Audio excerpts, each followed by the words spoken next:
ክርስቶስ ተንሥአ እሙታን በአብይ ኃይል ወስልጣን አሰሮ ለሰይጣን አግዓዞ ለአዳም ሰላም እምይእዜሰ ኮነ ፍስሐ ወሰላም።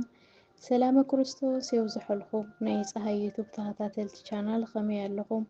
እግዚአብሔር ይኹን ይመስገን ክኾን መልስኹም በዓልቲ ሙሉእ ተስፋ እየ እምበኣር ኣብ ዝሓለፈ ተኸታታሊ እግዚአብሔር ከመይ ነፍቅሮ ዝብል ተኸታታሊ ሳልሳይ ክፋል በፂሐ ነይረ ሎማዓንቲ ራብዓይ ክፋል ክቕፅሎ እየ ፅኒኢልኩም ስለዝተዳምፁኒ ብትገብርዎ ፆምን ጸሎትን እግዚአብሔር ኣምላኽ ፅን ኢሉ የዳምፅኩም።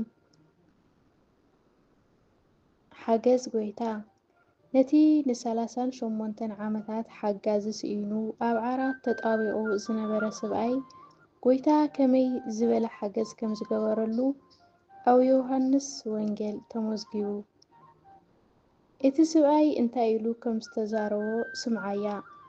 ካብዚ ዘለኽዎ ደጊፉ ናብቲ ማይ ዝወስደኒ ስኢነ ክቡር ሓወይ ኣስተውዕል። ሎሚ እውን ሓሚሞም ናብ ሕክምና ማይ ጸሎት ዝወስዶም ዝሰኣኑ ከጋጥሙኻ ይኽእሉ እዮም። ንስኻ ግን ሓወይ ነዚ ካብ ጎይታ ዝተምሃርካዮ እናዘከርካ ፍቕራዊ ሓገዛት ግበረሎም። ደጊፍካ ናብ ሆስፒታል እረ እንተኽኢልካስ ናብ ማይ ጸሎት ከም ትወስዶም ግበር። እዚ እንተገበርካ ኢኻ ፍቕሪ ኣሕዋት ኣለኒ ክትብል ትኽእል። ሕጂ እውን ካልእ ኣብነት ክበካ እየ። ኣብታ ጎይታ ነቲ ዕውር ዝረኸበላ ግዜ ሓንቲ ንነፍሰ ወከፍ ክርስቲያን ትምህርቲ ትኸውን ሕቶ ኣቕሪቡሉ ነይሩ እዩ። እታ ሕቶ እንታይ ክገብረልካ ትደሊ እያ ትብል። እዚኣ ከዓ ጎይታ ንምሕጋዝ እቲ ዕውር ድሉው ምንባሩ እዩ ዘመልክት። ንስኻ እውን ሓወይ እንታይ ክሕግዘኩም ብምባል ድልውነትካ ግለጽ። ሓግዞም ድማ ሓገዝካ ዝጽበዩ ብዙሓት እዮም። ብዝከኣለካ መጠን ትነብረሉ ከባቢ ኣጽንዓዮ። ሓገዝካ ዘድልዮም ንዓኻ ድማ ንበረኸት ዝኾኑኻ እንተረኺብካ መን ይፈልጥ። ስለዚ ሆስፒታላት ናይ ምብጻሕ ልማድ ይሃሉኻ። መን ይፈልጥ ዘመድ ወይ ኣላይ ዝሰኣኑ እንተረኸብካ። እዚኣቶም ንዓኻ ንበረኸት ዝተዋሃቡኻ ሰባት ምዃኖም ፈጺምካ ኣይትዘንግዕ። ኣብ ጎደናታት ወዲቑ ኢዱ ወስ ኣቢሉ ዝልምነካ እንተረኸብካ ረጊጽካዮ ኣይትሕለፍ። ነዞም ከምዚኣቶም ዝኣመሰሉ ሰባት ወገን፣ ዓልየት፣ ሃይማኖት ከይፈለኻ ሓግዞም። ክደግመልካ ሓገዝካ ንዝደሊ ሰብ ብርህራሄ ሓግዞ። ሕጂ ሓንቲ ኣገራሚ ዛንታ ክነግረካ እየ።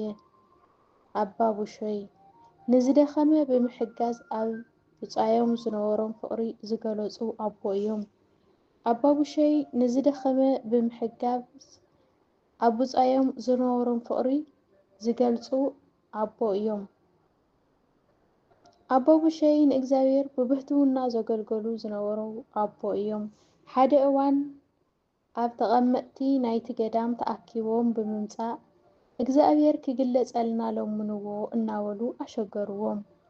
ኣባ ቡሾይ ምጥርጣር ናይቶም ፈለስቲ ስለ ዝተዓዘቡ ናብ እግዚአብሔር ጸለዩ።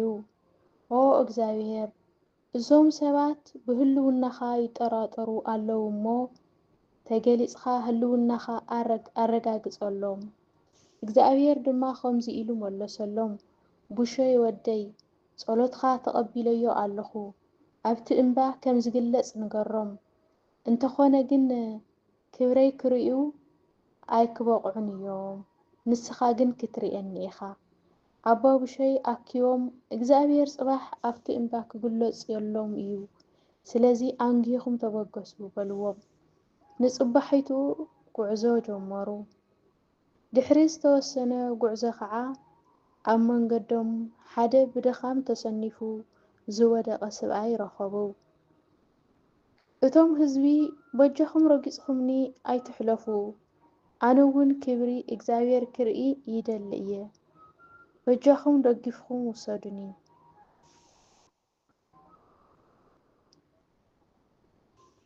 ኢሉ ኣምሪሩ ለመኖም። እቶም ፈለስቲ ግና ንዓኻ ክነሳልዶ ክንውዕል ኢና እናበሉ ረጊጾምዎ ሓለፉ። ኣባ ቡሾይ ግን ደንገጹሉ እሞ ሓንጊሮምዎ ክጓዓዙ ጀመሩ። ኣብ መንጎ እዚ ኣገራሚ ነገር ተዓዘቡ።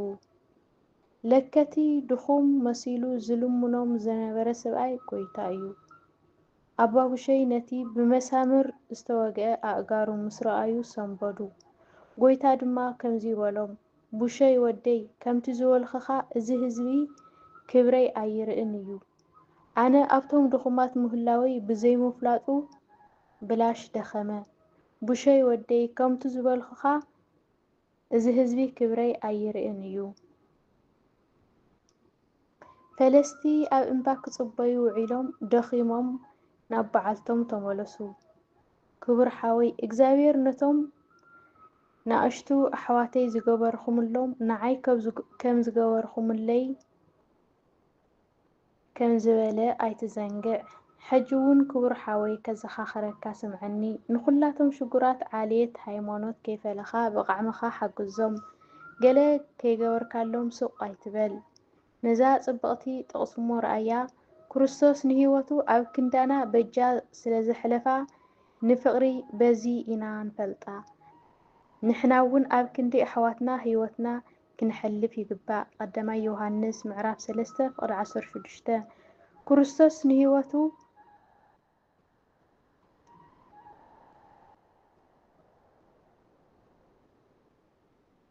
شعون نفسخات عزبا صبغ غيرخات عزبا بزحتو أزياء أواترا من تأحواتي هيوتي كحلب التنقرني نجنزبين قلوتين مبقى كساب كندي كفقري ريحي غزلخو أنا دما كمزي إبلكا أرى نزا قصيلة هي كازلخو تاريخ أنتن بيوكايا كسع خندي سنيفكا مهلاوخا كتجنزب إخا النهاية أو حدا كاب قدامات كبسي أسكيتس أبزبهال حدا مونوكوس بصنوع حميمهم نورو أو قدميتهم كرئيوهم استأكوا منكوسات كعا وعي قجا انت زركبسي محاوخو إلهم تزارو حدا كافتم منكوسات نزي مسمعة أبلع علي قبسي كمصقلهم تبقسة اتوبوتا كندي شوفاتو حاليف كأيوز بتصح يخون انبر مئنتي أحواتنا هيوتنا كنحلف يقبأ أيو كمستوهالة نتي كاو شوفاتو كمصق زخئل حدقا كيفرحة نافتي بوتا خدا وعي قجا حيزو كعا بسلام تملسة اتي زحامة منكوس نتي زمصقالو قجا أيبالعنية إلو أبايا نمنتاي تباهيلو مستحاتة خعا كمزي كبل ملسة حاوي نهيوتو أب حدقا أتيو زمصقالي قجا مبلع مالت نسقا حاوي كم مبلع ندومو كم مستاي إيو እቶም መነኮሳት ብፍቅሮም እናተገረሙ ሓውኻ ደስ ክብሎ ደኺሙ ድማ ብላሽ ከይኸውንሲ ብላዕ ደኣ ኢሎም ከም ዝበልዕ ገበርዎ በሊዑ ድማ ካብ ሕማሙ ሓወየ ተመሳሳሊ ታሪኽ ኣብ መጽሓፍ ቅዱስ ተመልከት ካልኣይ ሳሙኤል 23 ካብ ፍቕሪ 15 እስካብ 17 ተቐቢለየ ኣለኹ ኣብቲ እምባ ከም ዝግለጸሎም ንገሮም እንተኾነ ግን ክብረይ ክርእዩ ኣይበቕዑን እዮም ንስኻ ግን ክትርእየኒ ኢኻ ኣባ ቡሸይ ኣኪቦም እግዚኣብሔር ጽባሕ ኣብቲ እምባ ክግለጸልኩም እዩ ስለዚ ኣንጊኹም ጉዕዞ ጀምሩ በልዎም ሓምሻይ ክፋል ይቕጽል ወስብሃት ለእግዚኣብሔር ወለወላዲቱ ድንግል ወለመስቀሉ ክቡር ይኹን ኣሜን ነዛ ቻናል ላይክ ሼር ሳብስክራይብ እናገበርኩም ኣበራታትዑና ርእይተኹም ኣብ ኮሜንት ጽሓፉልና ይቐኒየለይ